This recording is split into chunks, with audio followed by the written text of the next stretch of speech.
Introducing the Fiber, brought to you by Live Oak Fiber. This open forum is meant to inspire, empower, and set the record straight for consumers and better broadband enthusiasts alike. Hey, good morning. Thanks for tuning into the Fiber. I'm Kimber McCafferty, joined by a special guest today, the Mayor of Brunswick, where we're headquartered, Cosby Johnson. Kimber, thank you all for having me. Thanks to Live Oaks for calling Brunswick home. We're so excited to have you guys right in the middle of our downtown. You're changing the face of what we're doing down here, so we're appreciative of it. Hey, we're moving into a digital age, so why not have, say, the Maserati of Fiber kind of come in and serve these outlying communities that may not have been served, what we like to say, otherwise. Yeah. And you're a Brunswick native, born and raised? I am born and raised right here. Love to call it home and love to have called it home growing up. And for me, coming back was very easy because it never stopped being home. I never stopped being connected to those who I grew up with, went to high school with, a bunch of the guys that I was friends with. We went to college together at Valdosta State, so always had that connection, and they're back here raising their amazing families. And I think the most important thing is Mom's here. Mom's cooking is here. And so the sounds and the feels and the smells of home were always deep inside of me. So it was a blessing to be able to come back and to be able to pour in the community that the way we have. Did you know when you graduated that you wanted to come back and serve the area to the magnitude that you are today? Yeah, I did. You know what? I will say graduating high school, I didn't know the route that I would get back, but I knew that I wanted to come back. And I always knew I wanted to be in politics. I think most people, have this very grandiose story where there's like, I didn't want to be a politician. And, this group of people said, you should be the leader. That wasn't me. At a very young age, I took a deep interest in politics, and political things mattered to me. It mattered to my family. To the tune that I could tell and see how politics truly could change the lives of individuals and make this life a little bit easier as you kind of go along the way. And to be able to have that start here at home underneath my father and my mother and their work in the community, and then being able to go out and work on campaigns, work for nonprofit centers and write grants for nonprofit centers, to touch all of those different sectors and to be able to bring those ideas back home was always something I wanted to do, and now I'm just blessed to be able to do it this way. You come from servants of the community, as you noted, right? Your dad was a veteran. Yep. So public service is what I mean by that. And what about your mom? So my dad's a vet and was a deacon in our church. Okay. And, was worked at a place called MAP International, amazing organization that sends medicines to third world countries, and very basic medicines that we take for granted here in America are missing in places around the world, and they are taking overstocked medicines and things and getting them across there safely. And he was able to do that for the entirety of his working career, and that was a blessing to be able to touch those people. My mom was a school teacher. Okay. So 30 some odd years of a lot of children, a lot of generations of children. Public schools here in Public Brunswick? schools, yeah. Okay. Elementary schools, started out kindergarten and then moved her way up. But they then took all of that and decided that, their professions didn't define the work that they were going to do in the community. And they started things like my mother started a summer enrichment program here in Brunswick when kids in certain communities had no summer programming. And so she created what was called a summer enrichment program right out of our church, First African Baptist, that really changed the lives of many generations of children, but myself. I was blessed enough to become the mayor, and also my Commissioner Kendra Roll, attended that summer enrichment program. So she has a good stable of kids who've come through her guiding and pushing in our community. And you got to witness firsthand the trickle-down effect of those that were affected by her mission. Oh, that's fun. Oh, yeah. So when you had your sights set on Mayor of Brunswick, what were some of the things that you had in mind in terms of maybe change you wanted to see brought around this part of the country? Yeah, so for me, I can be very honest. The change that I wanted to see is people having a greater sense of their own power at the table. Okay. Um, One of my biggest things is that I oftentimes see communities reliant on hopefully having a good politician. Mm-hmm. Um, and while that's great, and there'll be good politicians that come along, there'll be some that struggle. There'll be some that do astronomically well, some not so well. But your community shouldn't ebb and flow off of whether the politician is good or not. It should ebb and flow off of the work of the community, how hard we're willing to work together, what standards and goals that we can set together, and how can we work to achieve them. And really putting metrics in place to see ourselves hitting those goals or not. So for me, when I came in, I wanted to do everything that I could to empower people to be at the table, to build their own goals, and to stretch out towards their own dreams. And I feel like that's what we've done as not only as a commission, but even more so, I think, in my administration. One of the things that I talked about as I was running was transparency and governance.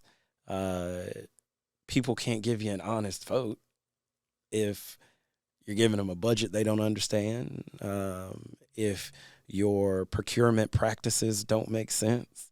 And while that seems like the minutia of local government, these are major decisions that change people's livelihoods and lives, and also changes the efficacy of us doing our job in a way that's smart and on timetables that people can understand. And so for us, coming out of the gate, I would say that was one of the first things I wanted to change, because I seen an overall political atmosphere that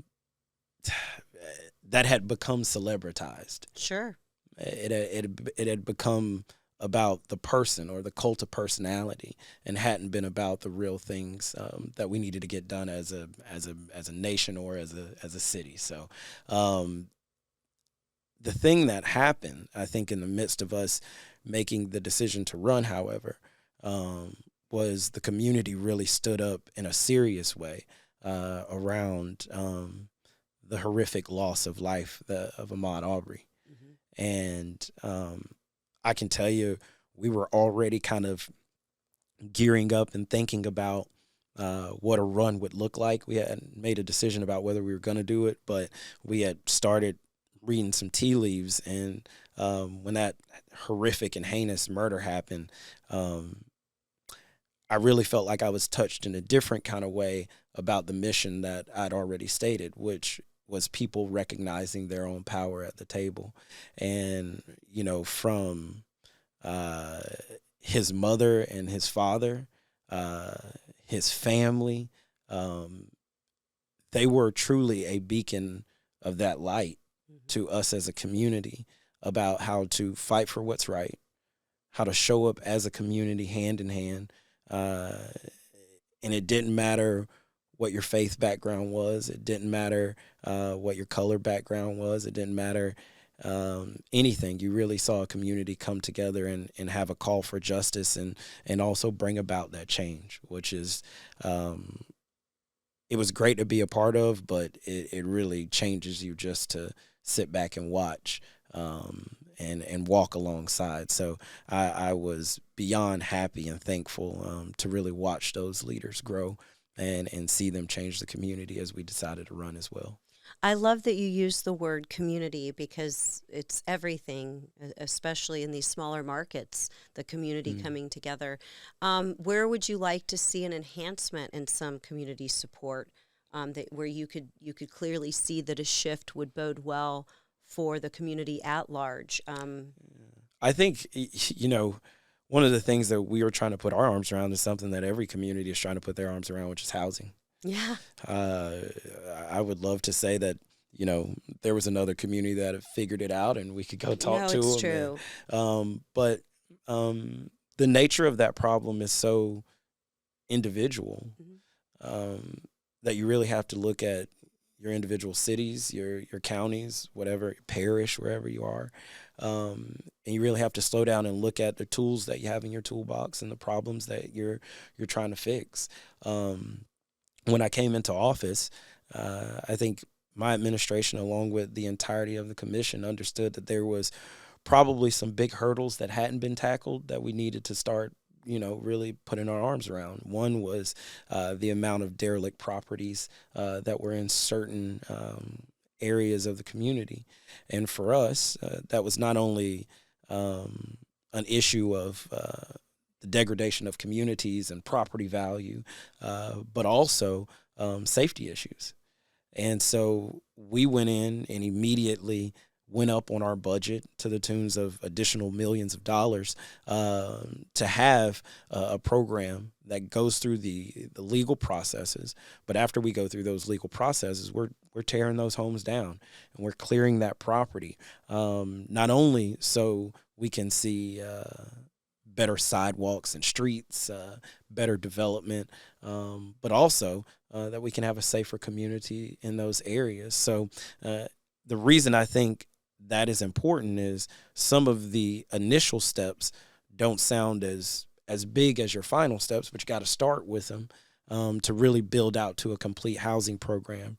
The other thing that we've invested millions of dollars in is what's called major minor home repair. Okay.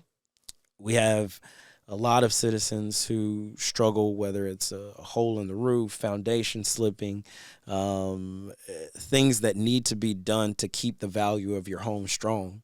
Because what's important to us in my commission is that traditional homeowners get to stay in their homes. And traditional, not only do they get to stay in their homes, but that we make them as strong as possible to handle a changing market. Because we realize every day houses are being snapped up in the city of Brunswick. Every day there are areas of development in Brunswick. However, we want to ensure our traditional homeowners and people who've called it home for decades and decades are a part of that growth, that they aren't excluded from that growth, which means we have to put real dollars into making sure that they can keep their homes strong, especially where we see elderly citizens who we know are on fixed incomes and would otherwise not be able to get this kind of work done. We were blessed to work on many, many homes across our communities to strengthen that home ownership.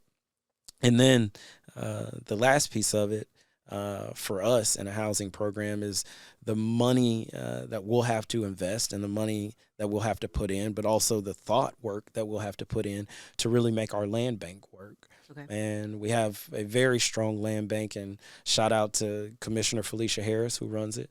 Really smart people over there. And I think we're starting to crack through some of those first hurdles that we needed to get over so we could start it to see what it means to acquire property, redevelop that property, and then get folks into those properties. There are some models that work that we've looked at around the state. For me, I feel like those models come with, I would say, large cash infusions of very wealthy individuals from around that area, which is not a bad thing, but it's something that at current Brunswick doesn't have. So that's not a tool in our toolbox to use. Sure. And so we are going to continue to dig for the resources to really remap and reshape our housing. But that is something that we'll continue to work on, and it's a problem that we are constantly trying to wrap our arms around. Being that Brunswick borders coastal and is kind of coastal communities, and then subsequently all around, did you see an influx in growth, say post-pandemic, of more and more people wanting to relocate this area? Mm-hmm. And what type of opportunity did you see for that for the city of Brunswick? Man, or not? No, and I think, where we're at is a prime example of it. I think the gig economy grew and changed, right? You went from boardrooms and morning meetings in your office to truly needing trusted and reliable connectivity to be able to have a job. And I think once people like Live Oak really plugged into that and got that right, especially in areas like Brunswick, that had seen, even if you had strong service, maybe you didn't have as much competition as you needed in that market to make it affordable. And when we have that competition in that market, I think we've seen people really flock, not only to Brunswick. I would love to say everybody's coming to Brunswick, but I think right up the street in Darien, you could talk to people there who've seen an absolute growth along their waterway. Here in Brunswick, I think we've been spurred by a couple things. Number one, I think we were doing the good work to grow the community base in a smart way where people said, I have something to plug into when I get there. Mm-hmm. It's not like I'm just going to my house and maybe having to create those instances for myself. Matthew Hill with our Downtown Development Authority has done a great job building out our First Fridays. We just got finished with Porch Fest here, which is a festival through our historic neighborhoods where each porch has music and food and we thousands. You were there. Absolutely. There we go. Absolutely. We were there. This is our second year. Second year. There you go. So I think the building of that community has really given people something to no pun intended, plug into, and really be happy in here in Brunswick. The thing that I've tried to do as mayor is a couple of things. Number one, get out of the way of the growth, make it easy for people to tap into the resources that we have to grow businesses, make it easy for people to tap into the resources that we have to protect businesses, which we gave thousands upon thousands of dollars during the pandemic to ensure small businesses could stay open in the area. But the second thing that I think we've done is really focused on certain areas to have true business development. We've seen that growth downtown, millions of additional dollars of investment just in this corridor. And we really want to take that growth down Norwich Street, which we're starting to see some growth in that sector. And then, ultimately take this growth and push it out to the north end where we have a college, we have a beautiful college campus, really smart leadership over there that's continuing to grow that college. And if we can really dig into building a smart community and college corridor on that north end, we'll really be tying together all the strands that we have. How long have you been in office? Coming up on 2 years. Okay. Yeah. So I'm going to read through a couple things that we made notes as goals as mayor, and let me know where you are. Yeah. Government accountability, transparency, education, economic development, and some of your top priorities. Yeah. So name a few. Yeah, there we go. You make the list long when you're running. You try and shorten it up as you stay in office. But I'd say, transparency. If anyone is reading the news or following our news down here, they've probably seen the shakeups that we've had in certain agencies of government, namely our local housing authority. Really, we had to reshape the way a lot of things were going on over there, and that was important to us. And some of the things that we discovered, we came into when we came into office because we started going through books. We started asking real questions. We started, looking at where dollars were going at in contracts and asking, what's the ROI on this thing? Not trying to say that it shouldn't be there. We're just deeply trying to ask about the ROI. And, where certain things didn't make sense, we had to make some changes.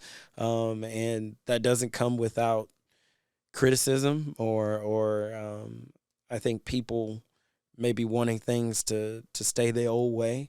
But what we knew we had to do is be able to look people in the face and say, hey, we asked the same questions you asked us.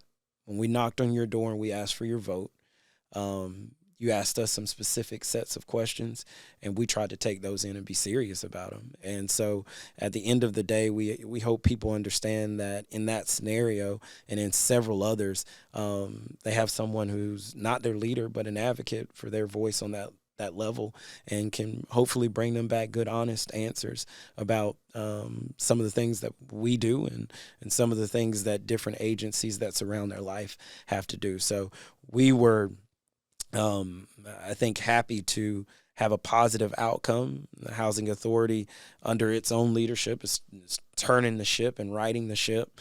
And a lot of policies and procedures that were changed are the direct benefit. The direct people who benefit from those are those who need that benefit most, and those who live in the Housing Authority's properties, and us ensuring that we keep them safe, that we keep them whole, and that we're protecting them as well.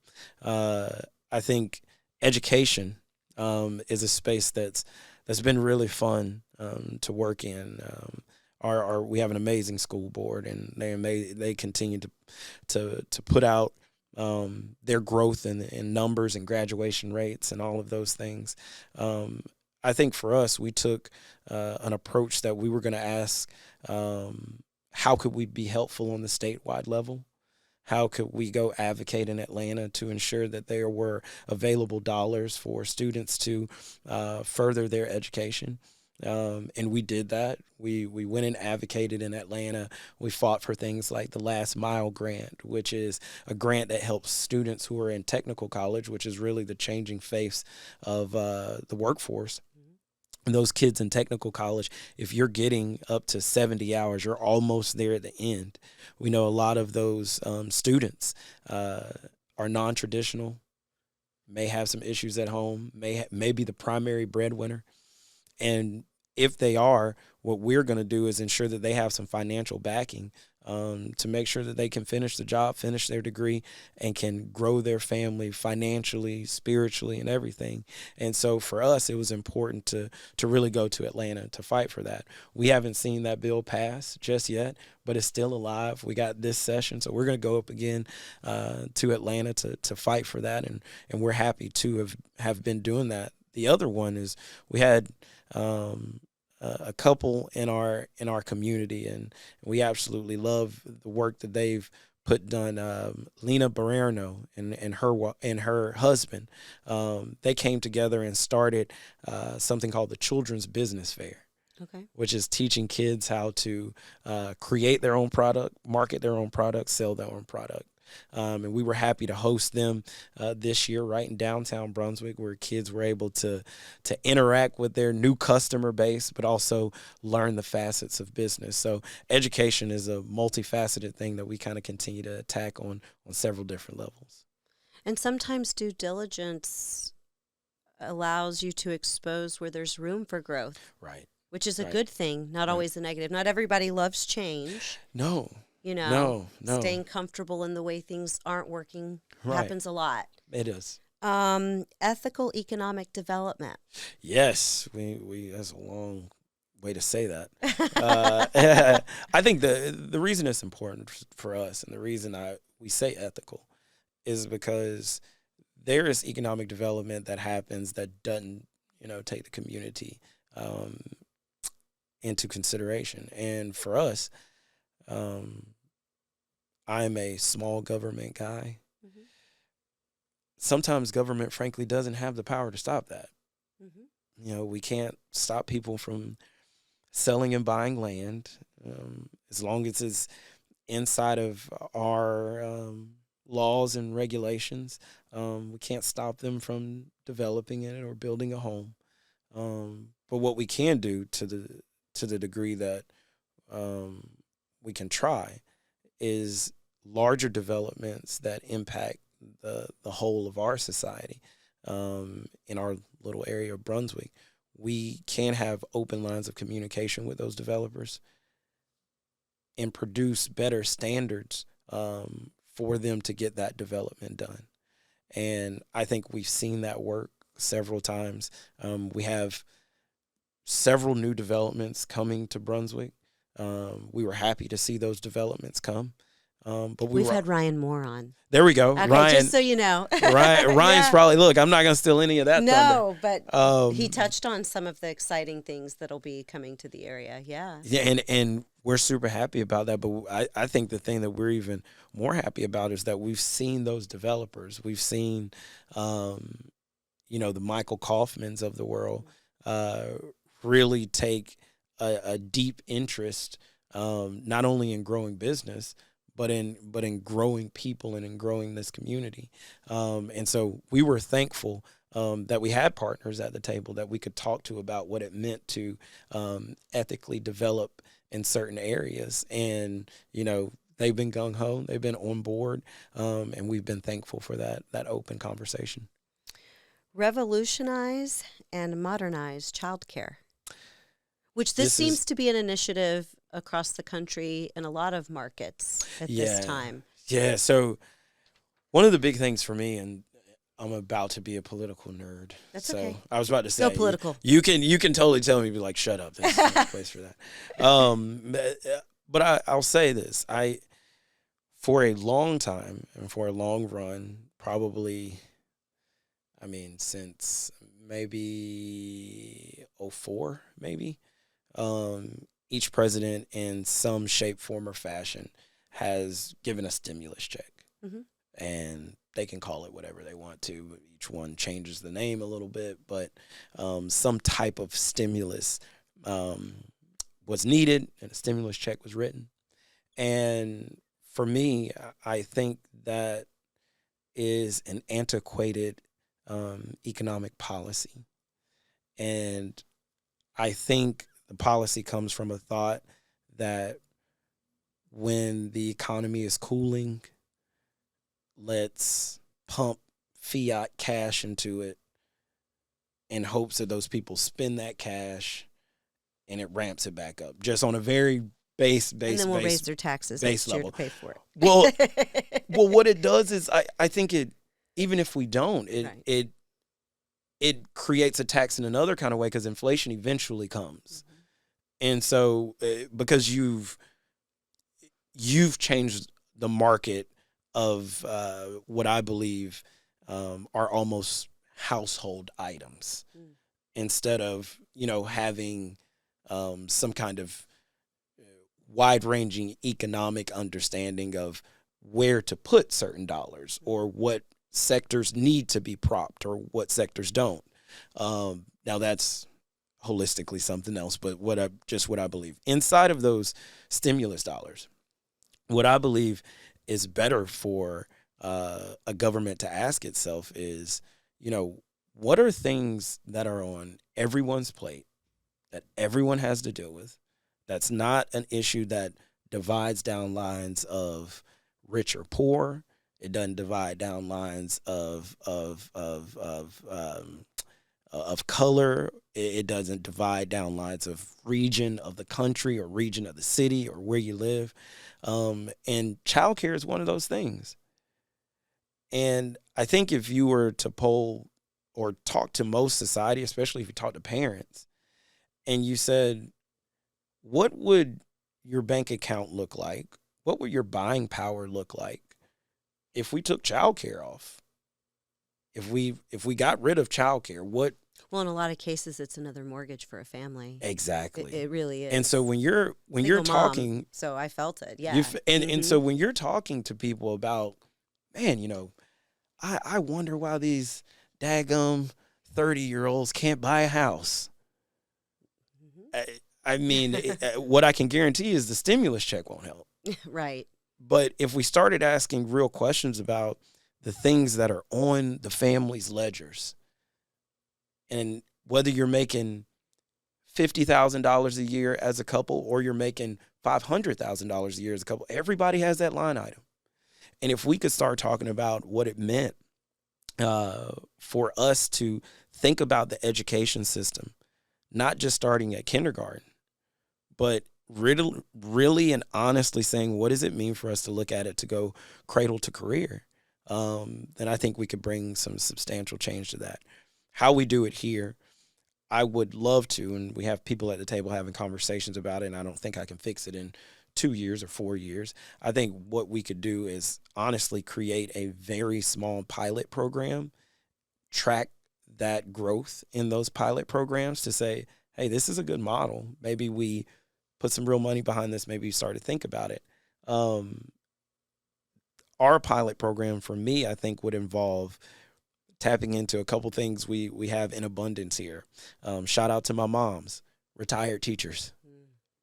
Have a lot of retired teachers who I think are ready to give themselves of service, but know that they've kind of aged out of the classroom, but still have years to give of knowledge. Plugging them into a system that has true wraparound support for parents that need it, I think we could draw up something really special. Do I think I get that done in 4 years? I don't know. It's a lot of work, but I do know that we're going to try. Okay. No, that is something big to tackle. Yeah. And you've got more and more dual, mom and dad both wanting to work. Right. That statistic is on the incline and has been and probably will be. Yeah. And where baby is during the day is everything to those two individuals. Exactly. Yeah. Expand quality and affordable health care. Yeah. Which is something I think we just, again, have to fight for on the state level. We have to get the dollars down here in a place where we really repatriate Medicaid dollars. We're giving Medicaid dollars away at current. How we have a real discussion about bringing those dollars back home will be done on a statewide level, but locals need to be there as well. What are some of the biggest initiatives you're working on right now? Like, what's a day in the life of Cosby like? Yeah, man. I think the one that's most important for me right now is our homestead exemption. Oh, okay. Our homestead exemption is important because right now... is that new altogether for the state of Georgia? Or no, so the county has had one for a while. I think the thing that I'm trying to do, hopefully on the city level, is have there be some kind of tax relief for our current homeowners. And also, it'll be important to protect current homeowners at freezing their taxable price of their home. Okay. And so when you go in, if we get done what we want to get done, if your house is valuated right now at $100,000, if the mini mansion comes in and builds next door, it's not going to jack up to $250,000 overnight. That for us allows legacy homeowners to really have a stake in what we're doing. And, I'm not sure why it wasn't done before I got here. I'm not trying to, I say that to say I'm not bringing anything that is changing the face of, what we do. I think it's literally the good blocking and tackling of good government. And so we want to get that done. And that is a process. That's something that we have to get done, not only here internally at the city, but we also have to get our state representative, who's Rick Townsend, and our state senator, Mike Hodges, on board. And they have to believe in what we're doing. And I fully believe them and expect them to, because I think it's good for the people of our city. But also, I think it's good for us thinking about how we want to build out the city for the next generation. And if we don't want really just Brunswick to be just purely overrun with development, we're going to have to really do what we need to protect legacy homeowners and ensure that they have a say in our future. Is there sort of a preservation process in place for not wanting certain development and certain, low-lying, low-country areas that very nature, like, is there protective policies in place to make sure that development's in alignment with the growth of the city, I think is what I'm trying to say. So I would say on the, let's say the environmental side, a lot of those laws and covenants are set up EPA, EPD. You're going to go through those base regulations. They're going to be very honest about where you can build, where you can't build.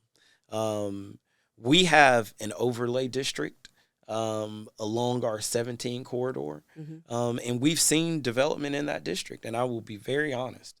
I wasn't here when we created the overlay district, and that's neither here nor there. But I would say that those who were around when that overlay district was created, some of them are in favor of the development that we've seen on 17 and says it sticks inside of the overlay district and how it was built. Some people aren't in favor of it at all. The thing that I say about those things is it's great to have certain marked off places in your districts. It's good to have overlays, but it's also good to have smart people at the table who can come together and really figure out where the development meets those standards and where the development isn't meeting those standards, and really act as a conduit for those two sides to have a conversation. That's what we've tried to do. And I think for the development that we've seen, we've been happy to have them deeply work inside of that overlay in a way that makes sense for our city and our community.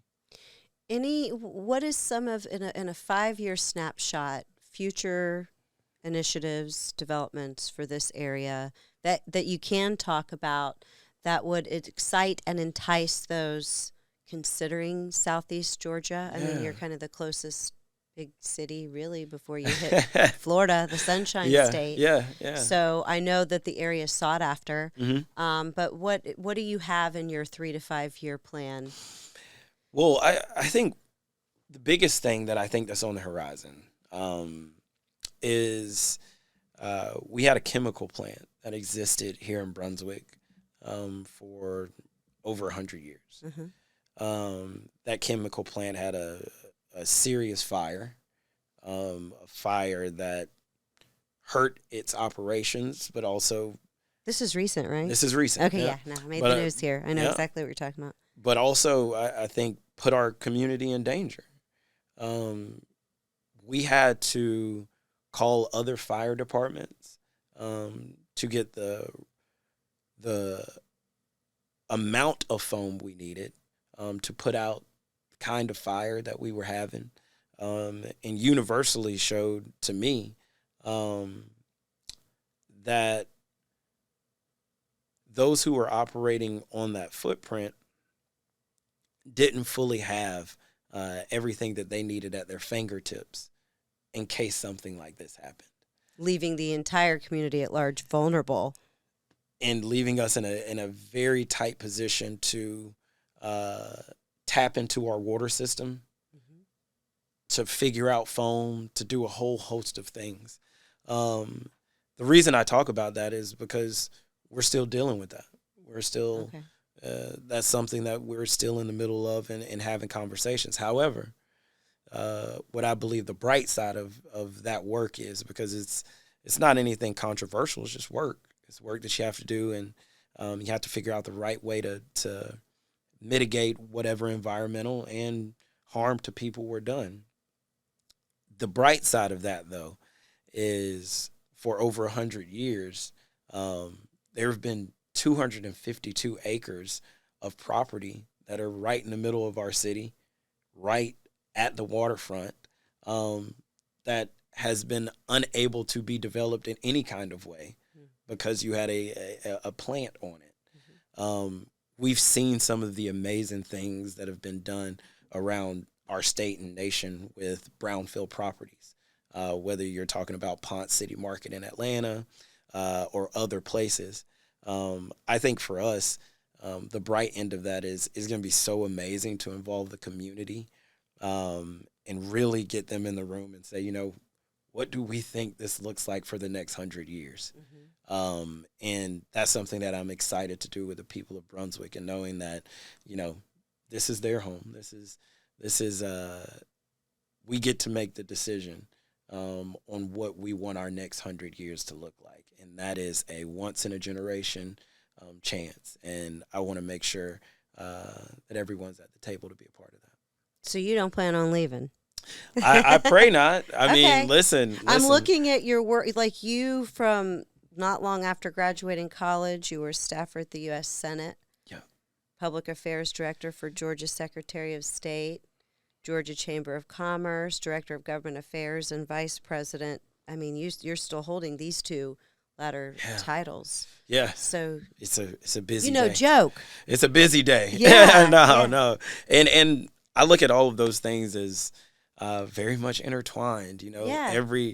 Every piece along that, you just learn something like so special that you never would have thought would come up later in life. I use this story as an anecdote.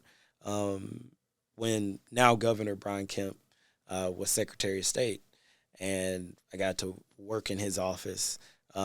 He created and worked to create something called My Voter Page, which is the app that everyone uses. You know, if you're going door to door, if you want to figure out your registration, if you're, trying to figure out if you're at the right polling place, you're going to use My Voter Page.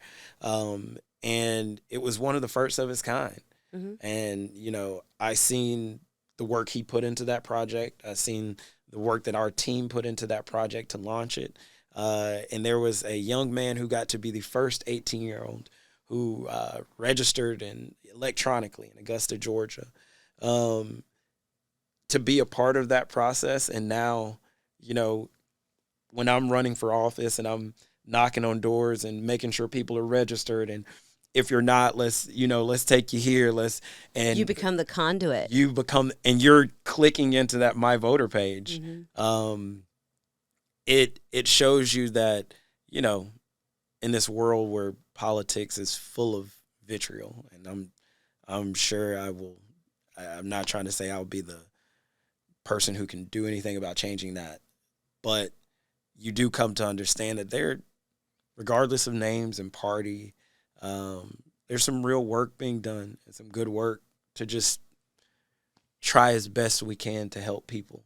And we may disagree in other spaces, but the more we can find those common grounds of work to get some things done, I think I've been blessed enough to be a part of a lot of different places that have shown me how to do that. Do you know Bobby Wagner, the mayor of Destin?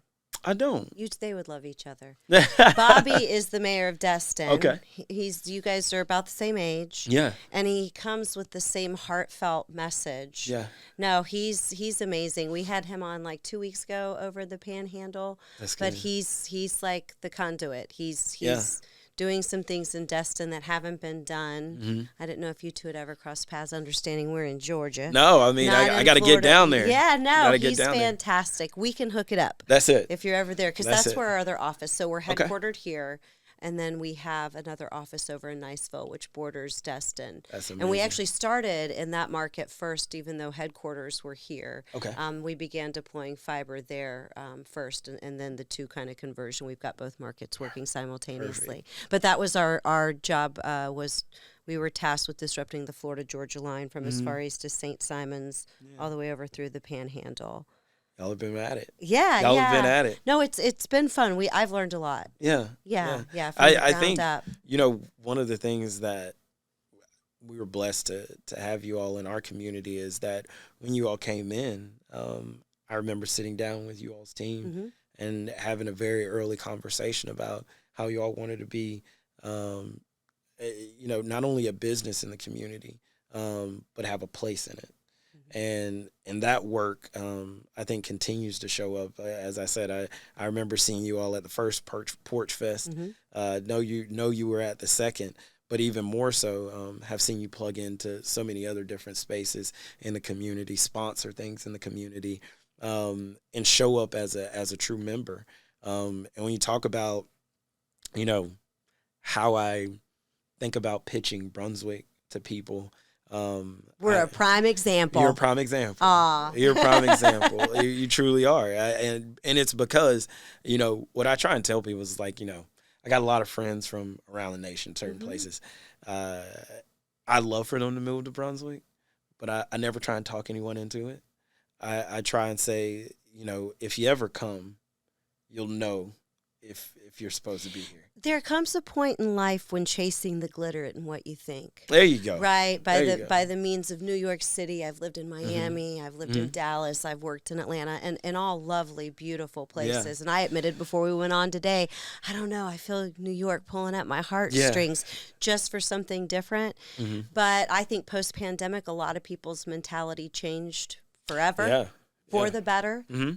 What they valued became different, and being outdoors more, and just this idyllic low country lifestyle. Now I'm 100 miles down the coast in St. Augustine, Florida. Not too far. They mirror each other so similarly when you get very coastal, I think. But same mentality and ideologies kind of flock in both regions. And it's infectious. It is. And what's really awesome, I say, about Brunswick is that we've created these little enclaves of cool things, which are organic. I agree with that. And aren't, you go to a lot of, cities, God bless these other cities, but sometimes you go and their scene is contrived. You can tell it was chosen, we'll try and be this.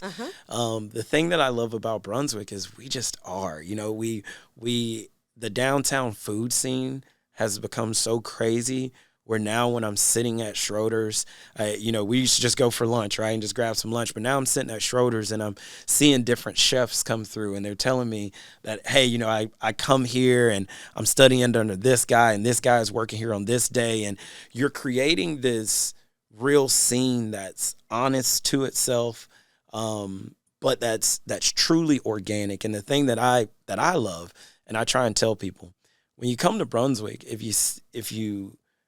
we don't have something that you want, it gives you the ability to create it. And I've seen so many people come down here and say, man, I don't see a Thai restaurant. And they go open one up, and they're the ones that break that market. And the market is it's hungry for it and supports it. It is. They want different. We love you. Let me tell you, we are loyalists down in Brunswick. Yeah. Once we go once, and you're our guy or gal, we're there 99% of the time. You mean loyalty still exists? It does. It does. Welcome to Brunswick. No, that's the fun part of it. That's it.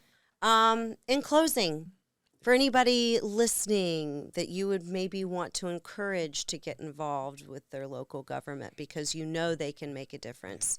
You said, what was it that you said here? You wanted to empower everybody sitting at the table? Oh, yeah. What would you say to empower the residents of Brunswick? I think the beautiful thing is many of our residents are empowered. That's fantastic. Because they have seen change in so many different situations come because of their work. I think my election is proof of that. Kendra Roll's election is proof of it. Gwen Atkinson, who just won, we just had an election this past November. She's our new commissioner. She's proof of it. The thing that I would do to encourage, whether you're Brunswick or St. Augustine, Destin, wherever you're from, the thing that I would encourage you to know more than anything is that little thing, and I hope I don't get too religious here, but that little thing that God gave you, that idea, that little spark, that business idea, that nonprofit idea, that idea for your school, those things are given to you for a reason. And they're given to you because you are a part of the whole that can bring that change into the world. And if everybody dims their light, if everybody goes home and says it's not their job, if everybody just says, I'll just take care of my kids or I'll just take care of my family, then the world will be worse for it. But that little piece of you would be missing too. And so what I try and implore people to do is that light, whatever it is, give it to the world. And sometimes that comes out in anger, and sometimes it comes out because you're mad at something. But understand, even under that anger, it's some light that you want to bring out, that you want to help people live a better existence. And to the tune that you do that through politics, if you do that through your church, if you do that through whatever group you affiliate yourself with, or if you do that by just having all the boys over after school, however it is that you do that. Trips up my OCD a little bit, but I love Smalls so much. That's it. That I get over myself for him because it happens what anyway. Beautiful noise other than that of small children that want to be near me too. That's it. Right? I get out of my own way with it. And so when you give that light to the world, then we're all a little bit better. Yeah. Okay, perfect. That's good. That's awesome. Yeah, thank you so much. I appreciate Thank your you. time. Thank you for tuning in. To learn more about Live Oak Fiber, visit liveoakfiber.com and feel the flow.